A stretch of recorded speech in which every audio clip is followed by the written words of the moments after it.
अब जैसे exponential function क्या है, ध्यान दो कि अगर मान लीजिए एफ एक्स आपका कोई भी y equal to F x function है, तो एक्सपोनेंशियल फंक्शन है बेटा a की पावर x।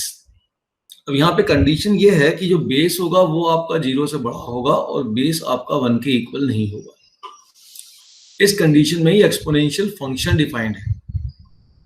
एक्सपोनेंशियल फंक्शन इसी कंडीशन में डिफाइन है जब बेस 0 से बड़ा होगा और बेस 1 के इक्वल नहीं होगा। नेगेटिव वैल्यू के लिए बेस अगर नेगेटिव होगा तो एक्सपोनेंशियल फंक्शन डिफाइन नहीं है। अच्छा, बेस अगर 0 से बड़ा 1 के इक्वल नहीं है तो दो केस पॉसिबल है। जैसे आपने कहा कि ये बेस है a, मान लो इस पे ये सब 0 से तो बड़ा है, ठीक है, लेकिन 1 के इक्वल नहीं है। ओके, 1 पे गैप मार दिया तो दो पॉसिबिलिटी है, एक तो हो सकता है कि 1 से बड़ा हो जाए और एक हो सकता है कि 0 से 1 के बीच में हो जाए। यहाँ पे दो केस बनेंगे। अगर बेस आपका 1 से बड़ा होगा, अगर बेस आपका 1 से बड़ा होगा तो ग्राफ आपका इस प्रकार से जाएगा, ये बन जाएगा आपका a की पावर x का ग्राफ अगर बेस आपका 1 से बड़ा है।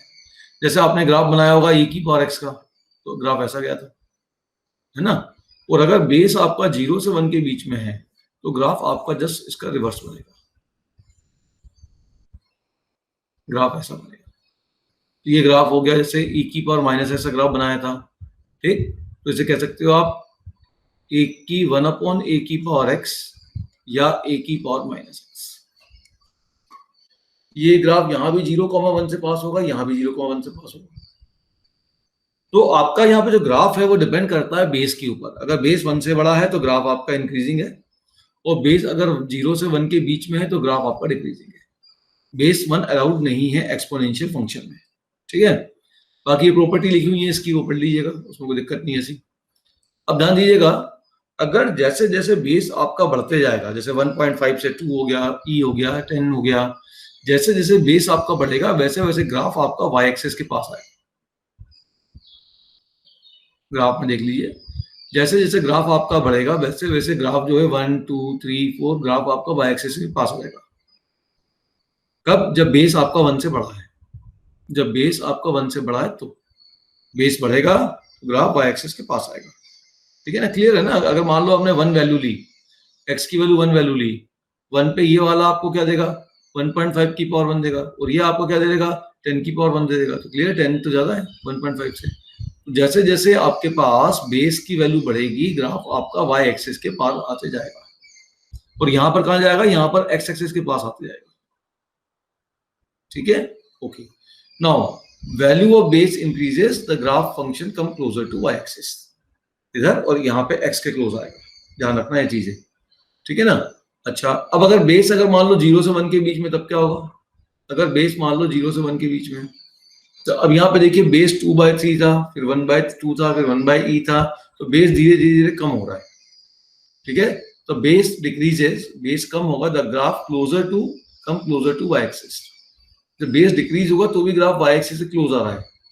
ध्यान दीजिएगा, ये 1 है, ये 2 है, 3 ग्राफ है, लेकिन इस तरफ राइट से आ रहा क्लोज, इधर से क्लोज आ रहा है, ठीक है। क्लियर। आप किसी भी एक वैल्यू पे ले लो ना, -1 पे वैल्यू निकाल लो, 2/3 की पावर -1, 2/3 की पावर -1 कितना हो जाएगा, ध्यान से देखो, 3/2 हो जाएगा, और यहाँ -1 हो जाएगा 2। तो जैसे जैसे आपके पास बेस जो क्या हो रहा है, देखो ये कम हो रहा है, बेस डिक्रीज हो रहा है, तो y एक्सिस से क्लोज हो रहा है।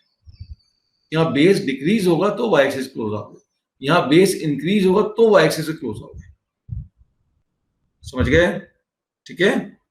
क्लियर। ये फर्स्ट ग्राफ है, सेकंड ग्राफ है, थर्ड ग्राफ है, फोर्थ ग्राफ है, ठीक। इन बातों का ध्यान रखिएगा, इन बातों का यूज हो सकता है इनइक्वालिटीज में। ये सब इसलिए बताई जा रही है क्योंकि इनइक्वालिटी में इन बातों का ध्यान रखना होगा। चलो, अब इसमें कुछ बेसिक प्रॉपर्टी देख लो। ये तो मालूम है तुमको, a की पावर 0 हमेशा 1 होता है, a की पावर -m होता है 1/a की पावर m, a की पावर m इंटू a की power n, this is a की power m plus n, a की पावर m अपॉन a की पावर n, a की पावर m माइनस n, सब जानती हो तुम। a की पावर m की होल पावर n, ये होता है a की पावर m इंटू n, और ये बेटा और बराबर होता है a की पावर n की होल पावर n, इसके बराबर होता है। अब इस बात को समझिए, 7th वाले पॉइंट को। अगर ऐसा आ जाए, अगर x इक्वल टू y है, पावर इक्वल है, तो a की power x equal to a की पावर y है, ये तो सही है, लेकिन अगर a की power x equal to a की पावर y है तो केवल यही होगा, ये जरूरी नहीं। ठीक है, जैसे यहाँ पे एग्जांपल दे रखा 1 की पावर 6 इक्वल टू 1 की power 8, but 6 is not equal to 8। तो क्या क्या ध्यान रखना है, अगर a की पावर x इक्वल टू अगर a की पावर y है, ठीक, और बेस उसका प्लस या -1 नहीं है या 0 नहीं है, तो x equal to y। Base 1 -1 या 0 ना हो, ठीक, तो हम कहेंगे कि बेस सेम है तो पावर भी इक्वल होना चाहिए। तो हम क्या कहेंगे, बेस सेम है तो पावर भी इक्वल होना चाहिए। अच्छा, बेस अगर 1 हो जाएगा तब क्या होगा, तो 1 की पावर कुछ भी ले लो, या 6 ले लो, 8 ले लो, हर बार ट्रू है, तो xy belong to real number. अगर बेस 1 हो जाए तो 1 की power x is equal to 1 की पावर y, इसकी बात कर रहा हूं, व्यू बढ़ाना पड़ेगा लग रहा है। देखो 1 की पावर x इक्वल टू 1 की पावर y की मैं बात कर रहा हूं, तो 1 की पावर x इक्वल टू 1 की पावर y होगा, तब क्या होगा, अब x और y की वैल्यू कुछ भी रख लो, 2 रख लो, 3 रख लो, x को 2 रख लो, y को 3 रख लो, -1 रख लो, कुछ भी रख लो, तो xy belong to real number, ये रिजल्ट हमेशा ट्रू है। और अगर a -1 हो जाएगा, बेस अगर -1 हो जाएगा, तो क्लियर देखो -1 की पावर अगर हो जाए तब -1 की पावर x इक्वल टू -1 की पावर y, तब क्या होगा, या तो दोनों xy इवन होंगे या दोनों ऑड होंगे। तो दोनों xy इवन हो जाएंगे, दोनों ऑड हो जाएंगे। तो इस प्रकार की कंडीशन देखनी पड़ती है अगर अपन इक्वेशन सॉल्व करते हैं तो। और अगर a 0 हो जाएगा तो तब तो पॉसिबिलिटी नहीं है। उसी प्रकार से ये इक्वेशन मैंने लिखी हुई है, इनको आप देख लीजिएगा, कंडीशन बिल्कुल ऐसे ही है। बेस अगर fx 1 है, ठीक है, if we have to solve this equation, मान लो इसको सॉल्व करना है, fx की power 5x equal to fx की पावर psi x, देन हमें किसको सॉल्व करना है, fx इक्वल टू 1। अगर ये 1 हो जाएगा तब तो कोई दिक्कत ही नहीं है, ठीक है। और fx इक्वल टू -1, ये देखो -1 भी हो सकता है, ठीक, fx इक्वल टू 0 भी हो सकता है, जैसे ये a इक्वल टू 0 था, और 5x equal to psi x हो सकता है। अगर ये तीनों नहीं है तो हम सबसे पहले तो इसको सॉल्व करेंगे, उसके बाद इनकी बात सोचेंगे, ठीक है ना। इसका ध्यान रखना, ये जो आंसर मिलेगा इसमें वेरिफिकेशन करना जरूरी है। जैसे -1 और 0 वाले केस में तो वेरिफिकेशन करना, मैं तो बोलूंगा सब में कर डालो, वेरीफाई कर लो, इसको छोड़ दो, बाकी सब में करो वेरीफाई, ठीक है। चलो मैं अभी क्वेश्चन पे आता हूँ, मैं बताता हूँ। वैसे ये सब कंडीशंस हैं, a की power x equal to b की पावर x। अब यहाँ बेस डिफरेंट है, पावर सेम है, then consider the following case, a is not equal to plus minus b। अगर a प्लस माइनस b के इक्वल नहीं है तो x इक्वल टू 0 है। आपने पढ़ा हुआ, बेस डिफरेंट है, पावर सेम है, तो पावर 0 होना चाहिए। ये कैसे आएगा, इसको ऐसा लिखोगे, a की पावर x अपॉन b की पावर x इक्वल टू 1, और ये हो जाएगा a बाई बी की whole power x equal to a by b की पावर 0। अब बेस सेम है तो पावर इक्वेट कर दो तो x इक्वल टू 0 हो जाएगा। लेकिन अगर a और b इक्वल हो जाए, a और b इक्वल है लेकिन 0 के इक्वल नहीं है, ठीक है, तब तो कोई भी रियल नंबर हो सकता है। हिसाब से कोई कह जाए a की power x equal to a की पावर x, अब 1 रख लो, 2 रख लो, 3 रख लो, कुछ भी रख लो, हर एक के लिए ट्रू है। और अगर a equal to minus b हो जाएगा तो इवन नंबर होने चाहिए। ये देख देख के अपने को निकालना पड़ता है। बेसिक कंडीशन ये है कि अगर बेस डिफरेंट है, पावर सेम है, तो अपने को ये काम करना है। और अगर बेस डिफरेंट है और पावर सेम है, बेस सेम है और पावर डिफरेंट है, ठीक है, तो हमें पावर को इक्वेट करना है कब, जब बेस हमारा 1 नहीं होगा, -1 नहीं होगा, 0 नहीं होगा। अदरवाइज आप बेस 1, बेस -1, बेस 0 वाले केसेस भी देखने हैं, ठीक। इसका मतलब क्या हुआ, इसमें और एक सब कहानी लिखी हुई है, आप देख लीजिए, मैं अभी आता हूं। इसका मतलब जैसे मान लीजिए ये क्वेश्चन हमने उठाया, question number 10th। Question number 10th है x square minus x minus 1 की power x square minus 1 equal to 1, ठीक है। तो देखो ये क्वेश्चन क्या 10th, क्वेश्चन 10th है x square minus x minus 1 की power x square minus 1 equal to 1। अब देखो बेस और पावर डिफरेंट है, तो इसलिए देंगे x square minus x minus 1 की power x square minus 1 equal to x square minus x minus 1 की पावर लिखेंगे 0। अब आप देखो कि आपके पास बेस सेम है और पावर डिफरेंट है। बेस ये ए हो गया और पावर अलग अलग है। ऐसा क्वेश्चन आपको आईआईटी मेंस में आया हुआ है, तो बेस आपका यहाँ पर क्या है, बेस आपका यहाँ पे क्या है, सेम है और पावर डिफरेंट है। तो पहली बात, अगर बेस 1, -1 या 0 नहीं होगा तो पावर इक्वेट कर देंगे। ठीक है, तो हमने पहला केस बना लिया, इसकी पावर को इक्वेट कर दो भाई, तो x की वैल्यू मिल गई +-1। बस ध्यान रखना इस वैल्यू के लिए बेस कहीं 0 तो नहीं बन रहा। दूसरा केस अब क्या कर सकता हूं कि बेस जो है x² -x -1 या 0 हो जाए या 1 हो जाए।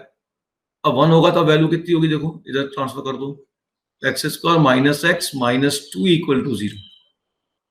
तो x की वैल्यू देखिए ध्यान से, यहां पर एक x की वैल्यू -1 हो गई और x की वैल्यू यहां पे हो जाएगी 2। ठीक है, ये एक सोल्यूशन देगा। अगर ये 1 हो जाए, ठीक है, तो अब यहाँ पे x की वैल्यू -1 रखोगे तो ये 1 बनेगा। ठीक है, और यहाँ -1 रख दो तो -1 का स्क्वायर 1, 1 - 1 0, तो 1 की पावर 0 = 1। ट्रू है, सही है। 2 रख के देख लो, 2 रखूंगा तो भी ये 1 बनेगा, और 1 की पावर 2 स्क्वायर 4 - 1 3, तो 1 क्यूब = 1, ये भी सही है। तीसरा केस क्या बनेगा कि x² - x -1 = -1, ये कट गया, x² - x = 0, तो x = 0 और x = 1 आया। अब x = 0 ट्रू है क्या, देखते हैं। x = 0 पुट करने पे बेस नेगेटिव हो गया और पावर में -1 हुआ, तो -1 की पावर -1। फोर्थ केस क्या बनेगा इसका, फोर्थ केस बनेगा कि भाई x² - x -1 = 0 हो जाए। 0 होने पे इसकी वैल्यू क्या बन रही है, देखो x की वैल्यू बन रही है 1 ± √b², 1 - 4ac, तो हो जाएगा +-1, ठीक है, b² हो गया 1 - 4ac, तो हो गया +4/2, तो हो गया 1 ± √5/2। तो 0 तो ले ही नहीं सकते ना, क्योंकि यहाँ 1 चाहिए, तो 0 की कुछ भी पावर करोगे 1 नहीं आएगा, तो ये तो लेना ही नहीं है, लिमिट इसको लेना ही नहीं है, ये तो पॉसिबल ही नहीं है ना, बेस को 0 नहीं ले सकते। अब ये आपके पास रिजल्ट आ रहा है। अब इस रिजल्ट में कौन कौन सी वैल्यू अपने पास पॉसिबल है वो देख लो। x = 0 होने पे क्या हो रहा है वो देख लो पहले। अगर मैं x का 0 पुट कर रहा हूँ यहाँ पे, तो क्या हो रहा है, सेटिस्फाई हो रहा है क्या, वी आर गेटिंग -1 की पावर -1, -1 की पावर -1 देगा। तो आपके पास जो सोल्यूशन आ जाएंगे, इसको छोड़ दो, सोल्यूशन आ गए, x की वैल्यू 0 आ गई, 1 आ गई, -1 आ गई, 2 आ गई, ये सोल्यूशन आ रहे हैं। यहाँ देखो, अगर ये पावर कब इक्वेट करोगे जब बेस ये नहीं है, अदरवाइज ये कंडीशन भी लेनी है। a 0 ले सकते हैं हम, a -1 भी ले सकते हैं हम, ये इक्वेशन की बात हो रही है, ये फंक्शन की बात नहीं हो रही है। तो यहाँ पे मेरे ख्याल से पूरा का पूरा आंसर आ जाएगा आपका। यहाँ पे आपके 4 आंसर आएंगे, 0, 1, -1 एंड 2। उसने क्या बोला था, इन जितने भी रूट्स आए इसका सम निकालो, सम ऑफ ऑल सॉल्यूशन, जितने इसका सम निकालो, +1 -1 +2, तो सम आ गया 2। इस टाइप से क्वेश्चन उसने मेंस में पूछ लिया था। ठीक है, अब एक्सपोनेंशियल इनइक्वालिटी क्या होती है वो समझा देता हूं मैं आपको।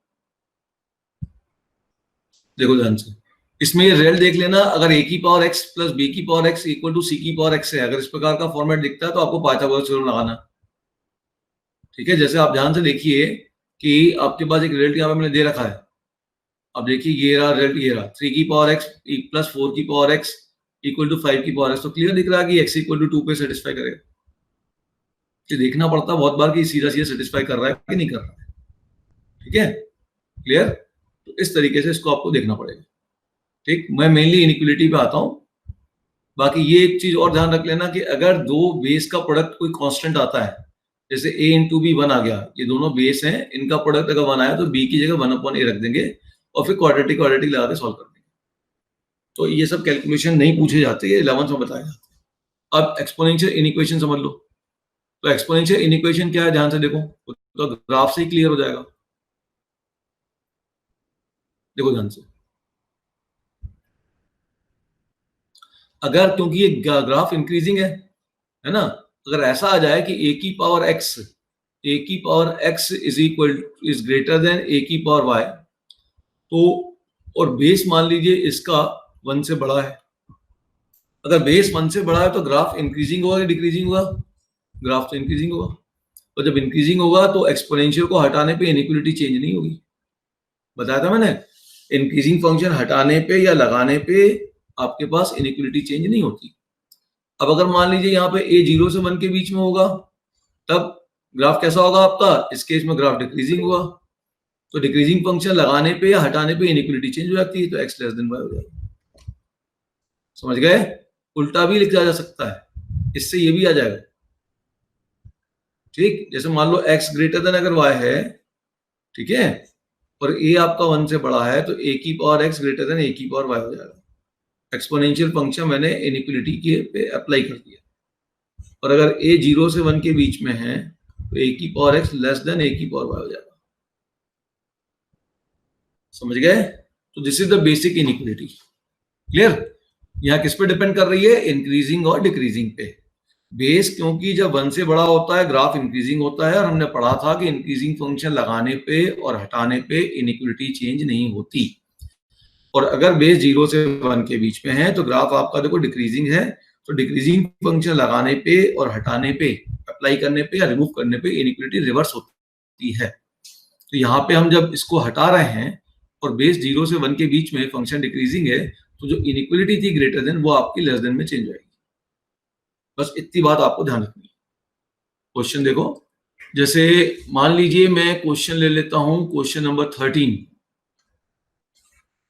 ये 3 की power x plus 2 is greater then, इस 9 को लिख दिया, फिर मैंने 3 की पावर माइनस 2 की पावर 1 बाय एक्स।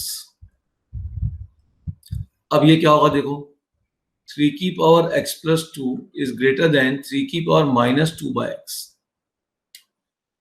ठीक है, अब आप ध्यान दीजिएगा कि अगर बेस आपका 1 से बड़ा है, 3 है, तो जैसे ही मैं इसको हटाऊंगा, इसको रिमूव करूंगा, इनइक्वालिटी अभी क्या हो जाएगी? चेंज हो जाएगी। बेस 1 से बड़ा है तो क्या होगी? ग्राफ फंक्शन कैसा होगा? इंक्रीजिंग होगा, डिक्रीजिंग होगा? 1 से बड़ी है तो फंक्शन इंक्रीजिंग होगा, फंक्शन इंक्रीजिंग होगा, और इंक्रीजिंग होगा तो इंक्रीजिंग फंक्शन को हटा तो रहा फिर हूं तो इनइक्वालिटी सेम रहेगी, चेंज चेंज नहीं होगी? होती, इनइक्वालिटी चेंज नहीं होती।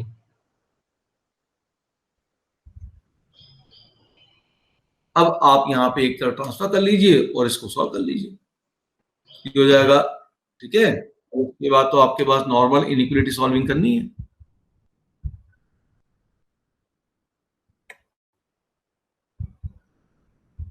अब एक तरफ ट्रांसफर कर दो तो x प्लस 2, ध्यान दीजिए मैं x से क्रॉस मल्टीप्लाई नहीं कर रहा हूं, क्योंकि मुझे नहीं मालूम x पॉजिटिव है कि नेगेटिव है। अगर x पॉजिटिव होगा और पॉजिटिव नंबर से क्रॉस मल्टीप्लाई करूंगा तो इनइक्वालिटी सेम रहेगी, और अगर x नेगेटिव होगा और नेगेटिव नंबर से क्रॉस मल्टीप्लाई करूंगा तो इनइक्वालिटी रिवर्स हो जाएगी। तो देखो ध्यान से, अब यहाँ एलसीएम लूंगा, तो एलसीएम क्या होगा? ध्यान से देखो, एलसीएम लिया तो एलसीएम आपका x आ गया, और ये हो गया आपके पास x square plus 2x plus 2, this should be greater than 0, है ना? ये आपके पास रिजल्ट आया। अब इस इनइक्वालिटी को सॉल्व करना तो पहले न्यूमरेटर का रूट निकाल लो, तो न्यूमरेटर को 0 पुट कर दो, तो न्यूमरेटर को 0 पुट करोगे तो ये आपके पास कौन आ गया भैया इस समय? को भी याद है, जब न्यूमरेटर को 0 पुट करो तो क्या मिलेगा? X square plus 2x plus 2 equal to 0।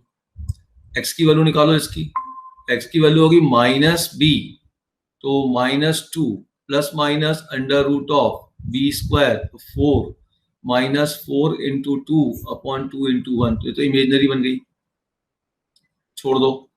अब डिनोमिनेटर को 0 पुट करो तो x की वैल्यू केवल 0 आई, तो केवल नंबर लाइन के ऊपर आपको 0 प्लॉट करना है।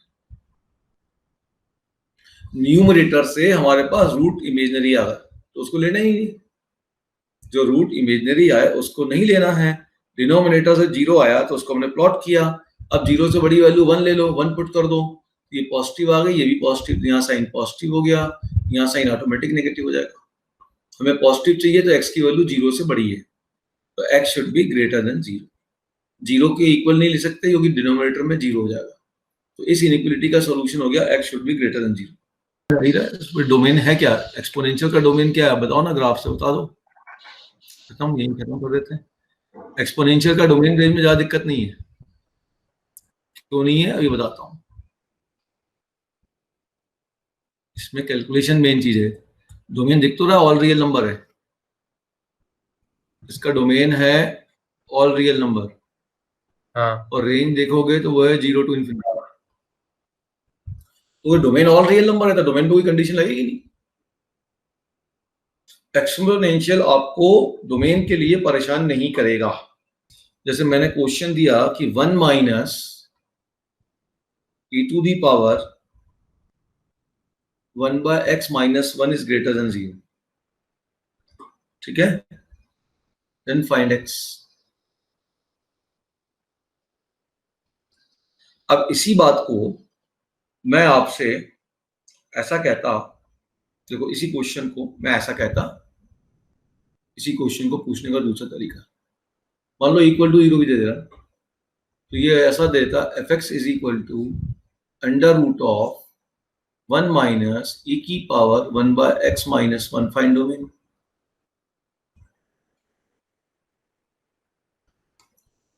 अब मैं ऐसा अगर पूछूंगा तो क्या क्या करूंगा देख लो। डोमेन का बना दिया क्वेश्चन मैंने, तो डिफाइन करना है, तो रूट को डिफाइन करने के लिए रूट के अंदर की पूरी quantity should be greater than equal to 0, ये वाला तो आ ही गया इसके अंदर। अच्छा दूसरी बात, 1 एक रियल नंबर है, 1 क्या है, पोलिनोमियल है, इसका डोमेन तो रियल नंबर हो गया। e एक्सपोनेंशियल ये भी रियल नंबर है, e की पावर x का डोमेन क्या है, रियल नंबर है, तो इन दोनों का रियल नंबर हो गया। अच्छा 1 बाय x में बस x 0 नहीं होना चाहिए, बाकी तो सब ठीक है ना। अरे भाई पावर में नेगेटिव वजह से क्या दिक्कत है, e की पावर x को कोई प्रॉब्लम नहीं, बस 0 नहीं होना चाहिए, ठीक है, तो बस हम कहेंगे x should not be equal to 0। बाकी सब नहीं लिख रहे हैं, क्यों नहीं लिख रहे हो, क्योंकि इसका भी रियल है, इसका भी रियल है, बाकी सब तो रियल रियल है, तो रियल रियल को लिखने से मतलब क्या निकलता है, लिख लो चाहो तो। अब इसको सॉल्व कर दीजिए। अब इस इनइक्वालिटी को सॉल्व करना है तो फिर एक काम करते हैं, e की पावर 1 अपॉन x माइनस 1 को राइट हैंड साइड में भेज दो, so 1 is greater than equal to e की power 1 minus x upon x है, ठीक। अब इसको लिख दो e की पावर 0 में, तो e की power 0 is greater than equal to e की power 1 minus x upon x। अब बेस आपका e है जो कि 1 से बड़ा है ना, बेस आपका e है जो कि 1 से बड़ा है। अब मैं e को हटाना चाहता हूं, e को मैं हटाना चाहता हूं क्योंकि मुझे x की वैल्यू निकालनी है, e को मैं हटाना चाहता हूं क्योंकि x की वैल्यू निकालनी है, और e तो 1 से बड़ा है, e की वैल्यू 2.71 है जो कि 1 से बड़ी है, और जब वैल्यू 1 से बड़ी है तो हटाने पे ये इनइक्वालिटी चेंज होगी कि नहीं होगी, बता दीजिए।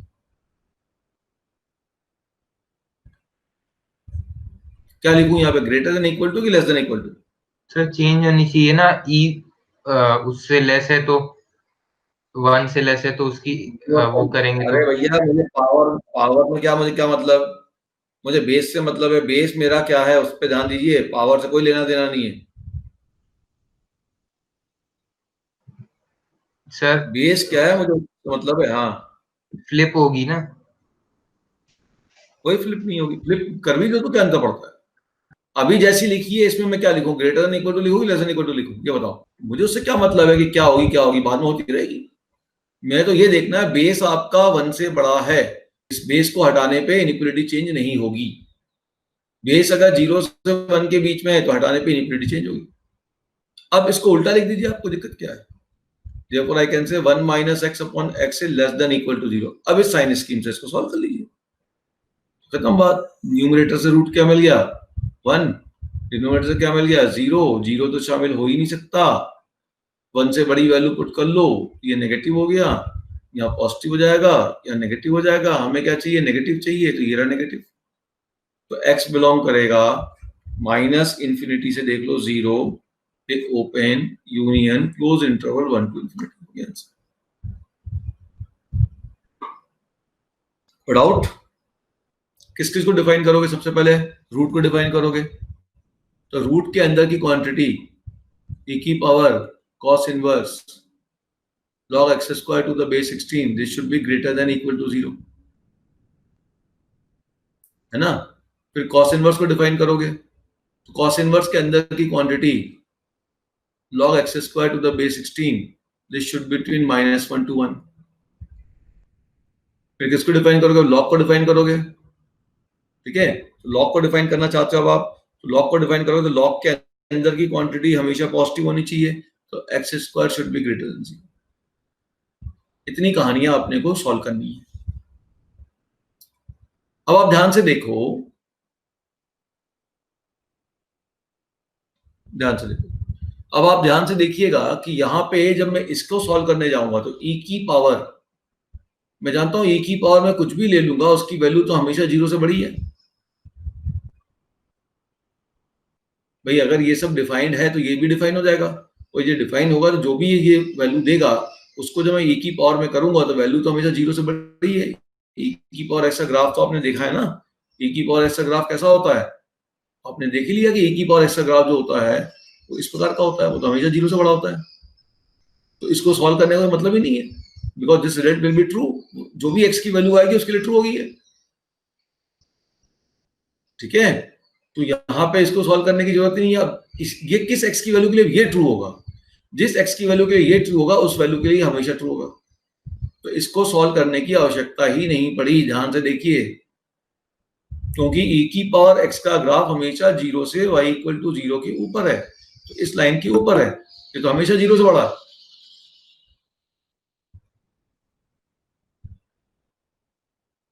तो भाई कहां कहां से तुम लोग उठते उठते आ रहे हो, ये तो हमेशा 0 से बड़ा है। अगर ये डिफाइन होगा तो ये हमेशा 0 से बड़ा है, तो इसकी पे कोई और आगे सॉल्विंग की आवश्यकता ही नहीं पड़ी। अब इसको सॉल्व करते हैं। लॉग बेस 16 है, एंटी लॉग मारिए, एंटी लॉग मारोगे तो क्या हो जाएगा, x square greater than equal to 16 की पावर -1 और 16 की पावर 1, और एक्स स्क्वायर अगर 0 से बड़ा है तो इसका तो आंसर हो जाएगा x belong to all real number except 0। देख लो ना, 0 पे 0 से बड़ा नहीं है, बाकी कुछ भी ले लो, +1 ले लो, -1 ले लो, 0.1 ले लो, -0.5 ले लो, हर एक का स्क्वायर 0 से बड़ा। अब इसको सॉल्व कर दो तो एक्स स्क्वायर की वैल्यू चली गई आपके पास 1/16 से 16। अब एक्स स्क्वायर अगर 1/16 से 16 के बीच में चला गया तो एक्स कहां जाएगा, इसका रूट ले लो।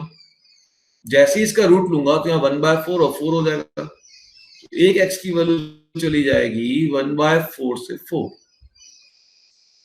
और एक वैल्यू जाएगी नेगेटिव में। जब रूट लूंगा तो प्लस माइनस भी तो आएगा बेटा, इधर भी और इधर भी, तो ये हो जाएगा x greater than equal to हो जाएगा -4 से -1/4, और यहां मिला है x belong to R0, R0 मतलब ऑल रियल नंबर एक्सेप्ट 0।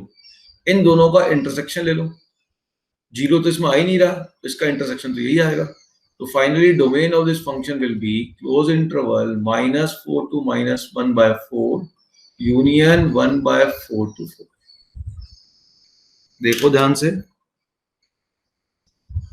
और अगर ये x की वैल्यू है जिसके लिए ये बाकी फंक्शन डिफाइन है, ये कुछ ना कुछ आउटपुट देगा, ये जो भी आउटपुट देगा e की पावर x की वैल्यू तो हमेशा 0 से बड़ी होगी, तो ये ऑटोमेटिक ट्रू हो गया। अगर ये डिफाइंड है तो ये ऑटोमेटिक ट्रू है। तो जो सबसे खतरनाक इक्वेशन दिख रही थी आपको, उसका कैलकुलेशन की जरूरत ही नहीं पड़ी, क्योंकि वो अपने आप हमेशा ट्रू हो गई। समझ गए? ठीक है, चलो नोट डाउन कर लो जल्दी। इनइक्वलिटी कैसे, अब आ जाइए लॉग के ऊपर। लॉग भी मैं नहीं ले रहा हूं, बिल्कुल हल्का फुल्का बताऊंगा मैं। लॉग पे मेनली मैं डोमेन रेंज की बात करूंगा। फटाफट फॉर्मूले बता देता हूं मैं, और लॉग होता क्या है ये थोड़ा सा बता देता हूं, जिससे कि आपको, आप वीडियो वो देख लीजिएगा बेटा, है ना, चैनल पे आपके 11th क्लास के उसमें लॉग पूरा मिल जाएगा आपको। देखो, अगर a की पावर x एक्सपोनेंशियल फंक्शन भी डिफाइन किया था, इसका कुछ वैल्यू मिलेगा, मान लो n मिलेगा। ये कब डिफाइन था, जब a 0 से बड़ा था और a 1 के इक्वल नहीं था। अब अगर मुझे इसकी पावर निकालनी है, क्या निकालनी है, इसकी पावर, तो इस पावर निकालने के लिए, इसकी अगर मैं पावर निकालना चाहता हूं तो पावर निकालने के लिए हम लॉग डिफाइन करते हैं, log n to the base a equal to x। जो आउटपुट आया है इसको लॉग लेंगे, इसका लॉग निकालेंगे, किसके बेस पे, a के बेस पे, तो वो x है। तो यहां से इसको जब लिखोगे, इधर से ये लिखोगे, कोई बोले लॉग निकालना है मतलब यहां से एक्सपोनेंशियल में कन्वर्ट कर दो और ये पावर निकाल लो, ये इसका लॉग है। इधर से इसको लिखते हो इसे लॉग कहते हैं, इधर से उल्टा लिखते हो तो इसे एंटी लॉग कहते हैं। ठीक है, अब ये लॉग कब डिफाइन होगा ध्यान दो, ये n, a की पावर x का जो आउटपुट n आएगा वो क्या होगा, n तो इसका कुछ भी हो सकता था, ये 0 से बड़ा हो सकता था, n तो केवल 0 से बड़ा हो सकता था। एक्सपोनेंशियल ग्राफ देखो ना बेटा, ये रहा ना ग्राफ आपका, 0 से बड़ा है तो आउटपुट n, ठीक। तो ये जो n होगा ये आपका 0 से बड़ा होना चाहिए लॉग के डिफाइन होने के लिए। a पे कंडीशन ऑलरेडी लगी कि a 0 से बड़ी होनी चाहिए और a 1 के इक्वल नहीं होनी चाहिए। अच्छा, जो लॉग का आउटपुट आएगा वो क्या होगा, ये लॉग का आउटपुट तो ये इनपुट है एक्सपोनेंशियल का, और एक्सपोनेंशियल का इनपुट कहां से कहां तक जा रहा है, माइनस इन्फिनिटी से इन्फिनिटी। इसका मतलब इसकी जो x की वैल्यू आएगी, जिसका आउटपुट आएगा, ये जो आउटपुट आएगा जो यहाँ x से रिप्रेजेंट किया गया है वो होगा ऑल रियल। मतलब लॉग किस नंबर के लिए डिफाइंड है, लॉग केवल पॉजिटिव नंबर के लिए डिफाइंड है, लॉग पॉजिटिव नंबर के लिए डिफाइंड है, लॉग नेगेटिव नंबर के लिए डिफाइन नहीं है। लेकिन पॉजिटिव नंबर का जब लॉग निकालूंगा तो वो मेरे को रियल नंबर मिलेगा, मतलब पॉजिटिव भी मिलेगा और नेगेटिव नंबर भी मिलेगा।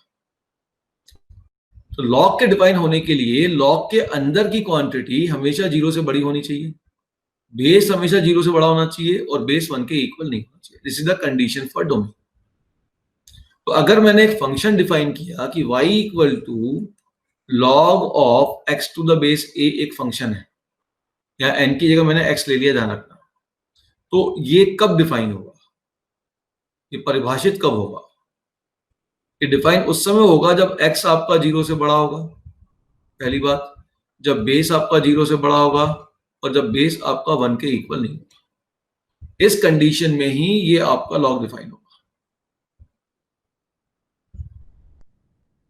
क्या होगी बात, ठीक, क्लियर। बाकी लॉग m इंटू एन तुम लोग को मालूम है, log m plus log n होता है, log m by n, log m minus log n होता है, लॉग 1 हमेशा 0 होता है, ये सब तो तुमको मालूम है, ठीक है ना। यहाँ पे एक दो रिजल्ट है मैं बता दूं, एक होता है आपका बेस चेंजिंग फॉर्मूला और एक ये रिजल्ट है लॉग m की पावर n, तुम जानते हो n लॉग m होता है, लॉग के पहले अगर कुछ नंबर मल्टीप्लाई और n को हटाना है तो इसको हम अंदर वाले के पावर में ले आते हैं, तो ये बन जाएगा लॉग m की power n, n log m। तो n हटाने के लिए इस n को अंदर लॉग के अंदर वाले नंबर के पावर में ले जाओ, ठीक। ये भी मैंने बताया था, a की power log m to the base a, और लॉग का कोफिशिएंट अगर 1 होगा तो कैंसिल हो जाएगा, आपको m दे देगा।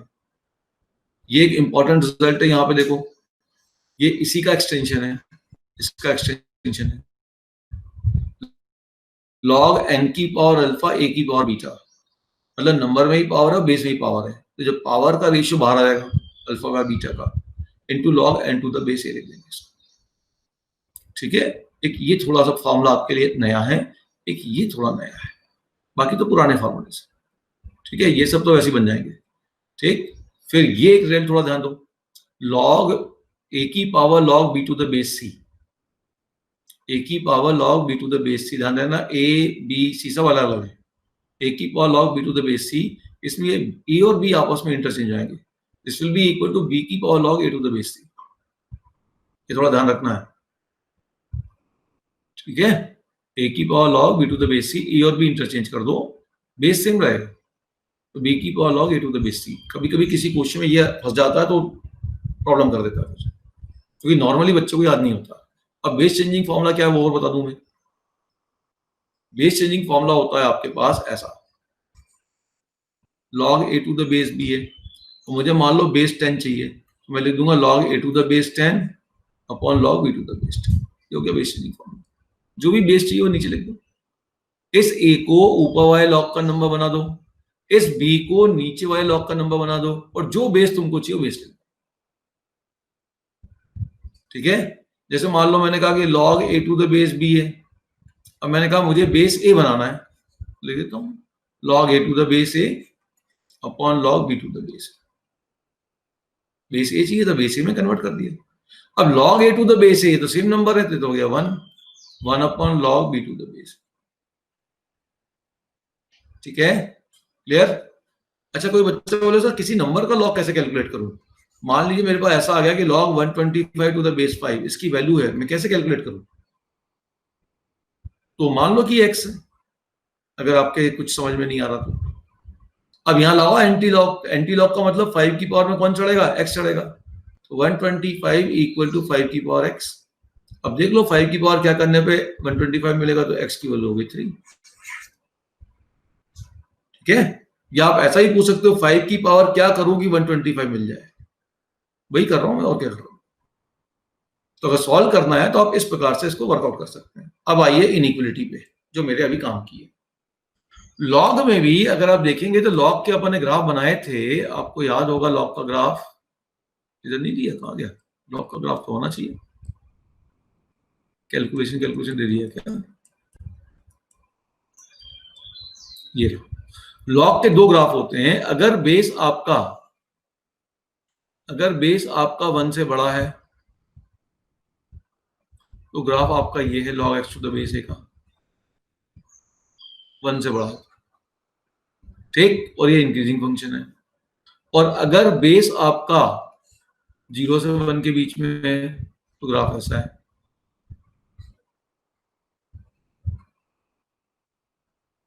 और ये डिक्रीजिंग फंक्शन है। फिर वही सेम कहानी, इंक्रीजिंग फंक्शन होगा तो लॉग लगाने पे या लॉग हटाने पे इनइक्वलिटी चेंज नहीं होगी। डिक्रीजिंग फंक्शन होगा तो लॉग लगाने पे और लॉग हटाने पे इनइक्वलिटी चेंज हो जाएगी। सिंपल सी बात इतनी है। तो पूरी कहानी इस पर डिपेंड करती है कि फंक्शन इंक्रीजिंग है या डिक्रीजिंग। ठीक है, तो बेस अगर 1 से बड़ा है तो लॉग इंक्रीजिंग होता है, बेस अगर 0 से 1 के बीच में लॉग डिक्रीजिंग होता है। तो इनइक्वलिटी तो हम बड़े आराम से हटा देंगे। ठीक है ना, जैसे एक और इसमें पॉइंट है जो मुझे बताना है, कहां गया, ये लिखा है क्या, चलो एक चीज और ध्यान दो। क्या होता है, कभी कभी ऐसा आ जाता है क्वेश्चन, मान लो ऐसा क्वेश्चन आया कि लॉग सपोज कर लो 5 टू द बेस 2 है। अब बोलेगा सर 5 टू द बेस 2 की वैल्यू पॉजिटिव आएगी कि नेगेटिव आएगी, ये बताओ। 5 टू द बेस 2 की वैल्यू, पहले इनइक्वलिटी बता दूं यार, तुम लोग कहीं कंफ्यूज नहीं हो रहा। Log x to the base a greater than log y to the base a, दो केस बनेंगे, ए 1 से बड़ा तो log increasing x is greater than y, a आपका 0 से 1 के बीच में, ए आपका 0 से 1 के बीच में तो लॉग आपका डिक्रीजिंग, तो इनइक्वलिटी विल चेंज। खत्म बात, इतनी सी बात दिमाग में रखनी है, जैसा एक्सपोनेंशियल में रखा अपन ने। अब जैसे ये क्वेश्चन है log 5 टू द बेस 2, अब क्वेश्चन बनेगा साहब ये बताइए कि ये आपके पास इसका आउटपुट पॉजिटिव आएगा कि नेगेटिव आएगा। तो यार अपने आप से क्वेश्चन पूछ लो ना, 2 की पावर क्या रेज करोगी 5 मिल जाए, तो क्लियर दिख रहा है 2 की पावर 2 करूंगा तो 4 मिलेगा, तो जो भी पावर इसकी रेज करूंगा 2 से बड़ी मिलेगी, तो ये वैल्यू तो हमेशा 2 से बड़ी मिलेगी। तो इसका मतलब इसकी जो आउटपुट आएगा वो तो हमेशा पॉजिटिव आ जाएगा। ठीक, अच्छा अगर ऐसा क्वेश्चन आ जाए कि log 5 टू द बेस 1/2 है, अब बोलो कि अब क्या पावर रेज करूं कि भाई मेरे को रिजल्ट पॉजिटिव आ जाए, या इसका आउटपुट क्या आएगा देखते हैं। तो इसको मैं ऐसा लिख रहा हूं log 5 टू 1/2 को लिख दिया 2 की पावर -1। अब सोचो अगर मैं मान लो इसको x लिख देता, सॉल्विंग की बात कर रहा हूं मैं, तो क्या लिखता 5 इक्वल टू 2 की पावर -1 की power x, so this will be equal to 5 equal to 2 की पावर -x। अब बताओ x की क्या वैल्यू होगी, क्या लूंगा जिससे 2 की पावर करने पे 5 के इक्वल हो जाए। तो क्लियर दिख रहा है जो भी x की लोगे वैल्यू वो नेगेटिव ही लोगे, क्योंकि इसकी पावर जब 2 करोगे तो 4 मिलेगा, तो जो भी x की वैल्यू होगी वो 2 पॉइंट समथिंग होगी ना, तो जो भी x की वैल्यू होगी 2 पॉइंट समथिंग होगी, तो यहाँ x की वैल्यू -2 पॉइंट समथिंग आपको लेनी। बात मेरी समझ में आ रही है। तो इसका मतलब इसकी जो वैल्यू होगी वो आपके पास x है, और x की वैल्यू माइनस आ गई, इसका मतलब लेस देन 0 हो जाएगा।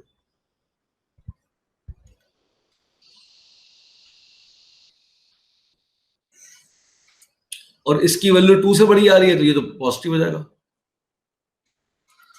अब इन जनरल, जैसे मैंने नंबर लिख के बताया, ऐसी बात को अगर मैं इन जनरल वे से कहूं तो मैं ऐसा कहूंगा, ध्यान से देखना, कि अगर मान लीजिए ये आपके पास 0 हो गया, ये आपका 1 हो गया, 1 तो लेना नहीं था और इधर हो गया, और मैं अब डिफाइन करना चाह रहा हूं log x to the base a। log x to the base a positive कब होगा ये मैं देखना चाह रहा हूं। ठीक है, ये पॉजिटिव कब होगा, ये पॉजिटिव दो केस में होगा, जब x भी 1 से बड़ा होगा और a भी 1 से बड़ा होगा। दोनों 1 के एक तरफ आ जाए। जैसे यहाँ पे देखो 5/2, 5 भी 1 से बड़ा, 2 भी 1 से बड़ा, वैल्यू पॉजिटिव आएगी, कुछ नहीं सोचना। या फिर x भी 0 से 1 के बीच में और a भी 0 से 1 के बीच में, मतलब ये जो क्वांटिटी है, ये लॉग वाली क्वांटिटी, ये आउटपुट पॉजिटिव उस समय देगी जब x और a, नंबर और बेस, दोनों 1 के एक तरफ हो, दोनों 1 से बड़े हो या दोनों 1 से छोटे। ठीक है, अच्छा अब ये लॉग नेगेटिव कब होगा? कंफ्यूज मत होना इसमें और इनइक्वलिटी में, इसकी ये वैल्यू की बात कर रहा हूं मैं, इसकी वैल्यू कब पॉजिटिव होगी, इसकी वैल्यू कब नेगेटिव होगी, कंफ्यूज मत हो जाना। मैं x नहीं निकाल रहा हूं, मैं वैल्यू पता कर रहा हूं कि भाई x और a की क्या वैल्यू रखूं जिससे कि इसका आउटपुट पॉजिटिव आए, इसका आउटपुट नेगेटिव आए। अब log x to the base ये नेगेटिव कब होगा? जैसे मैंने देखा ये 1 से बड़ा है और ये 0 से 1 के बीच में, तो एक क्वांटिटी अगर 1 से बड़ी होगी, दूसरी 0 से 1 के बीच में होगी तो नेगेटिव हो जाएगा। तो ये उस समय नेगेटिव होगा जब x आपका 1 से बड़ा होगा और a आपका 0 से 1 के बीच में होगा। या उल्टा भी हो सकता था कि x आपका 0 से 1 के बीच में होगा लेकिन a आपका 1 से बड़ा। इन केसेस में लॉग हमेशा पॉजिटिव होगा और इस केसेस में लॉग हमेशा नेगेटिव होगा। तो सिंपल हम ऐसा याद कराते हैं बच्चों को कि भाई log x to the base a का आउटपुट का रिजल्ट की वैल्यू पॉजिटिव उस समय आएगी जब x और a दोनों 1 के एक तरफ, दोनों 1 से बड़े या दोनों 0 से 1 के बीच में, और इसकी वैल्यू नेगेटिव उस समय आएगी जब x और a दोनों अपोजिट होंगे 1 के। x अगर 1 से बड़ा है तो a 0 से 1 के बीच में, x अगर 1 से छोटा है तो a आपका 1 से बड़ा हो जाएगा। समझ गए इतनी बात? चलिए अब इतना समझ में आ गया? कोई डाउट? डोमेन की कंडीशन फिर से बता दूं, ये तो क्लियर हो गया इनइक्वालिटी कैसे रिमूव करना है। डोमेन की कंडीशन फिर से लिख देता हूं मैं, एक और बार लिख देता हूं, इससे आप बाद में ये ना बोलो कि सर अलग तरीके से लिख रहा हूं। y equal to log fx to the base gx,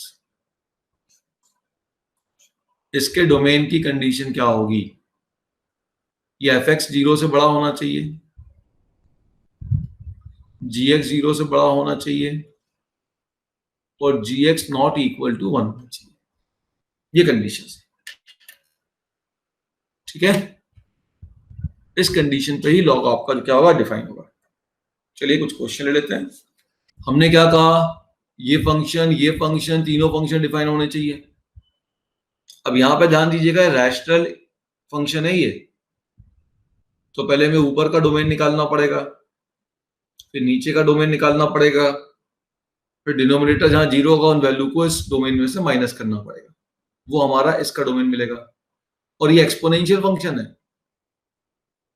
x की पावर x के टाइप का, तो इस पर डोमेन की कंडीशन लगाऊंगा कि बेस आपका 0 से बड़ा होना चाहिए, 1 के इक्वल फॉलो नहीं होना चाहिए, और फिर कॉस इनवर्स पे कंडीशन लगाऊंगा, कॉस इनवर्स का डिफाइन होना चाहिए।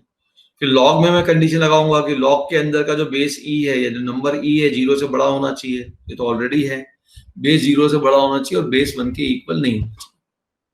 तो चलिए यहाँ ln लिखा है, मतलब इसका बेस e है, ध्यान रखना। अब ln बेस e, ln मतलब बेस e। अब यहां मैं कंडीशन लगा रहा हूं न्यूमरेटर के ऊपर, ठीक है? क्लियर? f1 फंक्शन को मैं अलग से लिख देता हूं जिससे आपको कंफ्यूजन ना हो।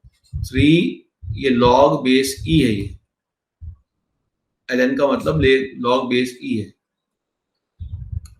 f2 फंक्शन आपके पास यहां पर ये है x की पावर cos इनवर्स x, और f3 फंक्शन आपका है यहाँ पे log e to the base x। चलिए अब f1 को डिफाइन करते हैं। f1 को डिफाइन करने के लिए आपको सबसे पहले न्यूमरेटर वाला जो फंक्शन था इसको डिफाइन करना पड़ेगा। log को डिफाइन करो। log कब डिफाइन होगा? जब log के अंदर की quantity x cube minus x 0 से बड़ा होगा। बेस e, बेस तो e है, ये तो ऑलरेडी 2.71 है, ये तो ऑलरेडी 1 0 से बड़ा है और ये 1 के इक्वल भी नहीं है, तो यहाँ बेस में कंडीशन नहीं लगानी।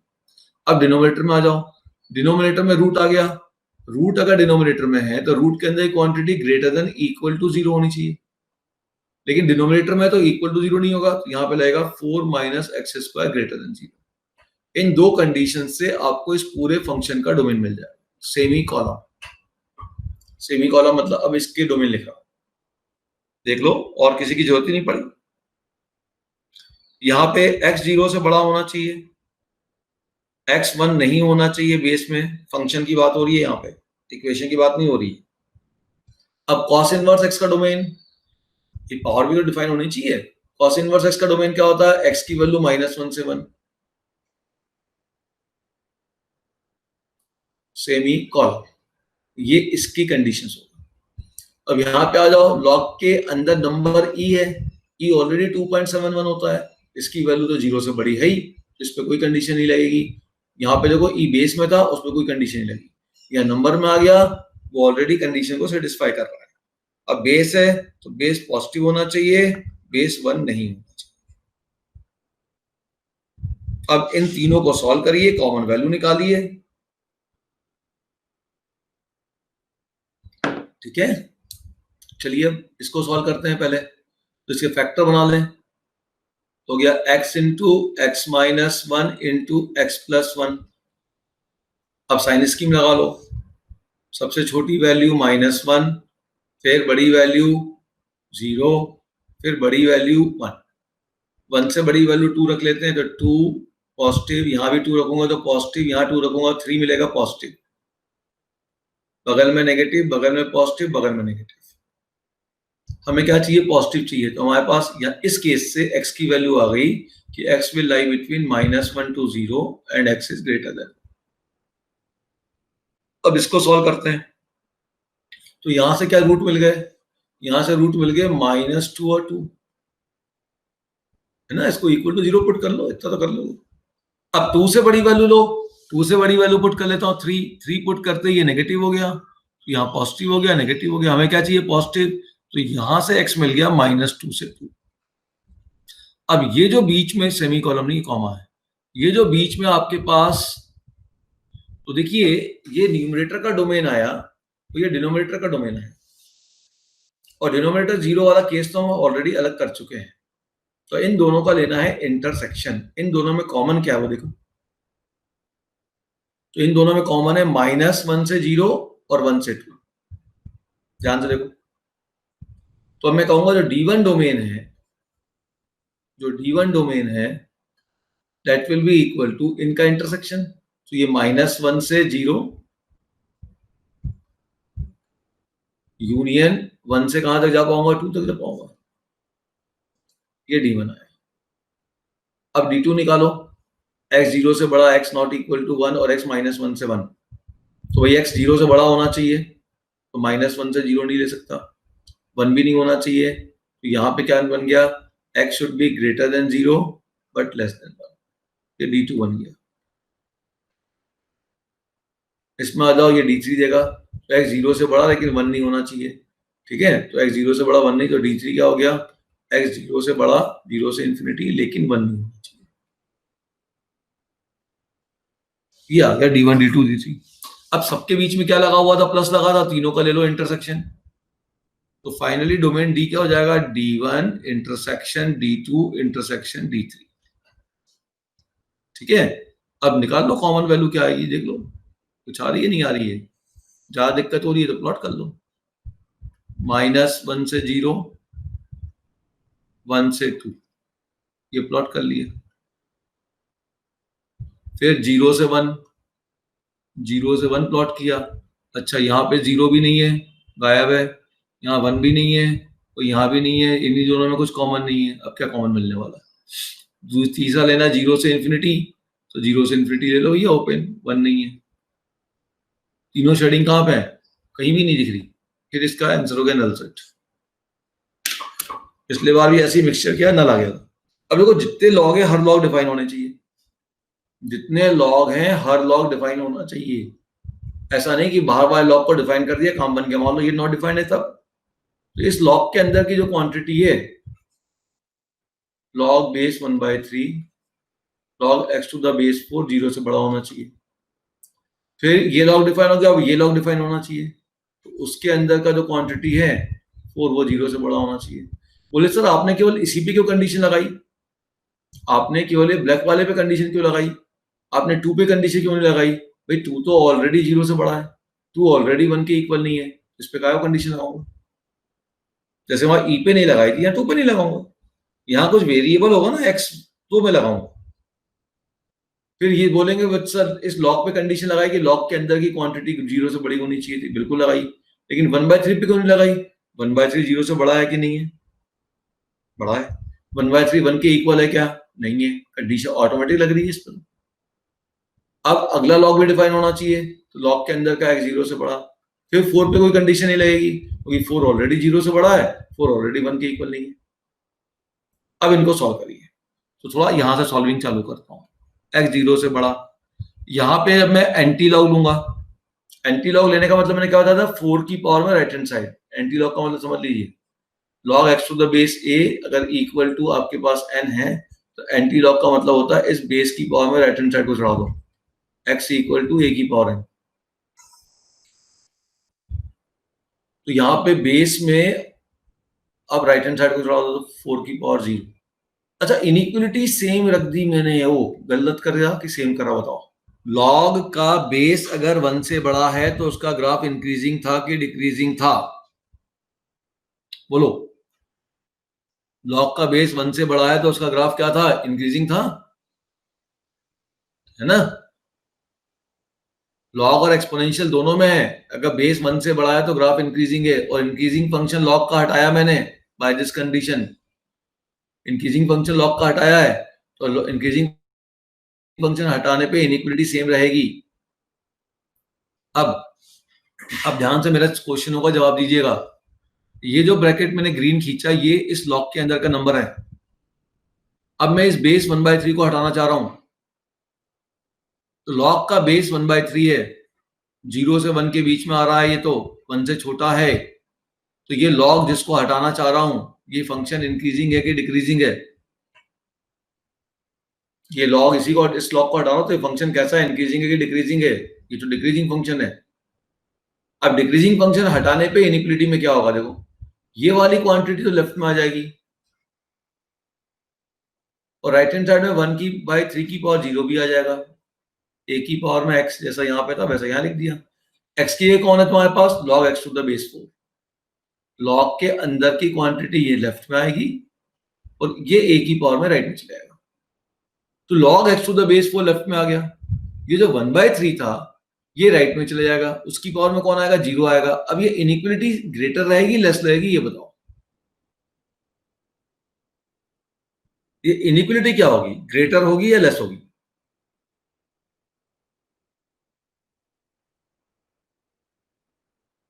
बोलो। किसको हटाया? लॉग, किस लॉग को हटाया? इस लॉग को हटाया। इस लॉग का बेस क्या है? 1/3 है।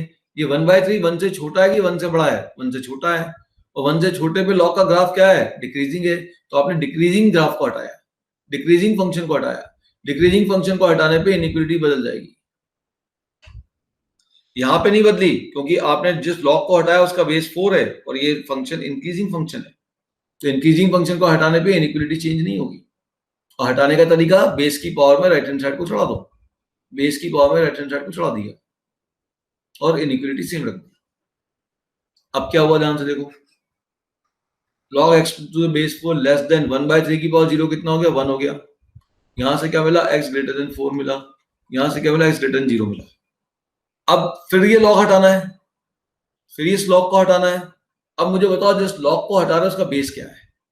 इस लॉग का बेस क्या है? वो तो 4 है, ये तो 1 से बड़ा है। ठीक। अच्छा, लॉग को हटाने के बाद क्या मिलेगा? x, और यहाँ मिल जाएगा 4 की पावर 1। ऐसे ही होता है ना, बेस की पावर में राइट हैंड साइड चढ़ाएंगे, a की पावर में n चढ़ाएंगे। ठीक है। अच्छा, बीच में होगा लेस देन होगा ग्रेटर देन होगा?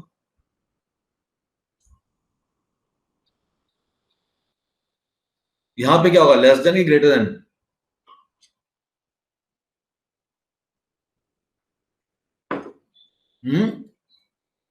जिस लॉग को हटा रहे हो उसका बेस 1 से बड़ा है कि 1 से छोटा है? 1 से बड़ा है। तो लॉग का बेस 1 से बड़ा है, तो ये लॉग फंक्शन इंक्रीजिंग है कि डिक्रीजिंग है? इंक्रीजिंग है। और अगर इंक्रीजिंग है तो इसमें इनइक्वलिटी चेंज नहीं होगी, तो पहले लेस देन था तो अभी भी लेस देन ही होगी। इसमें कोई डाउट है किसी को? देखो, यहां पे जिस लॉग को हटाया उसका बेस 4 था, 1 से बड़ा था, तो अगर log का बेस 1 से बड़ा है तो वो इंक्रीजिंग फंक्शन है, तो ऐसे log को हटाने पे इनइक्विटी जैसी पहले थी वैसे बाद में रहेगी। यहाँ पे बेस 1/3 0 से 1 के बीच में था इस log का, तो इस log को हटाया है तो इनइक्विटी थी वो रिवर्स हो गई, ग्रेटर थी तो लेस देन हो जाएगी। बाकी 1/3 की पावर 0 तो आएगा, 4 की पावर 0 तो आएगा।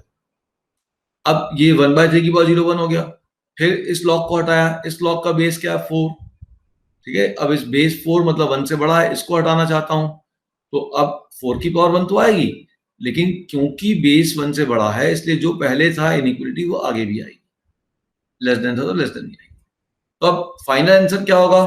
फाइनल आंसर होगा इन सभी का कॉमन वैल्यू, तो इन सबका कॉमन वैल्यू ले लो, तो कॉमन वैल्यू तो क्लियर समझ रहा है कि x ग्रेटर देन 1 हो गया, लेस देन 4 हो गया, ये इसका डोमेन हो गया। समझ में आया? पहले सबसे पहले आप इस क्वेश्चन को डिफाइन करने के लिए क्वेश्चन सॉल्यूशन 1, क्वेश्चन 1 2 3 है, तो सॉल्यूशन 1 पे ध्यान दीजिएगा कि रूट को डिफाइन करोगे तो रूट के अंदर की quantity must be greater than equal to 0। फिर आप इस लॉग को डिफाइन करोगे, लॉग के अंदर की quantity must be greater than 0। Base को डिफाइन करने की जरूरत नहीं है, 2 है वो तो ऑलरेडी कंडीशन सेटिस्फाई कर रहा है। अब जैसे ही इस लॉग को हटाओगे तो लॉग का बेस क्या है 2, वो तो 1 से बड़ा है, तो इसको हटाने पे इनइक्वलिटी चेंज नहीं होगी, और यहां से x ग्रेटर देन 4/3 आ गया। इन दोनों को सॉल्व कर लीजिए, आ गया आंसर। इसको इधर ले जाइए तो 1 हो गया, तो हो जाएगा 3x - 5 greater than equal to 0 और x is greater than equal to 5/3 and x is greater than 4/3। अब 4/3 और 5/3 में देखो कॉमन वैल्यू निकाल दो, तो ये अगर 4/3 है तो 5/3 कहाँ आएगा? 0 हो गया। 5/3 कहाँ आएगा? लेफ्ट में आएगा राइट में आएगा?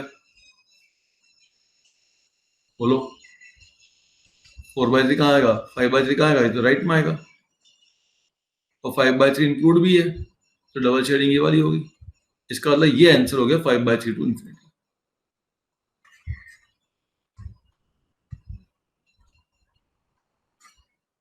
सेकंड क्वेश्चन तो बहुत इजी है, इस लॉग को डिफाइन कर दो, इस लॉग को डिफाइन कर दो, ठीक।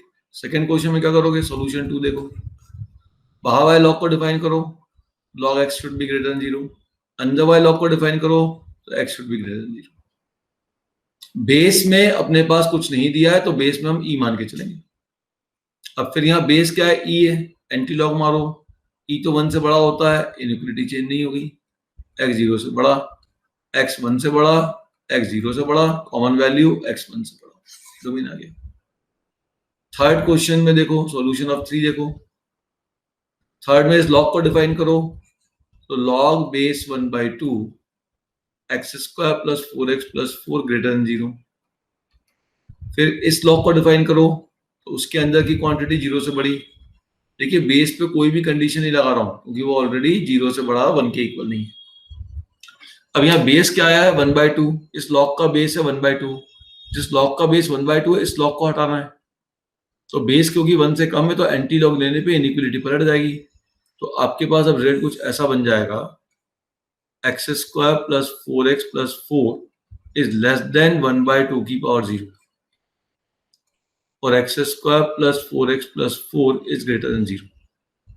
तो 1/2 की पावर 0 क्या हो गया? 1। लेस देन क्यों आया? समझ में आया सभी को? क्योंकि बेस आपका 0 से 1 के बीच में है, तो जब मैं इस लॉग को हटाऊंगा तो इनइक्वलिटी पलटेगी, अभी हो जाएगा x square plus 4x plus 3 less than 0 और x square plus 4x plus 4 greater than 0। अब इन दोनों इनइक्वलिटी को सॉल्व करके कॉमन वैल्यू निकालो, ठीक है? समझ में आया लॉग कैसे करना है, लॉग को कैसे सॉल्व करना है? एक क्वेश्चन दे रहा हूं आपको, थोड़ा ध्यान से अप्लाई करके लाइएगा। क्वेश्चन लिख लीजिए, fx is equal to under root of log base 1/3 log base 4 bracket में ग्रेटेस्ट इंटीजर x का होल स्क्वायर -5। ये जो है वो GIF है,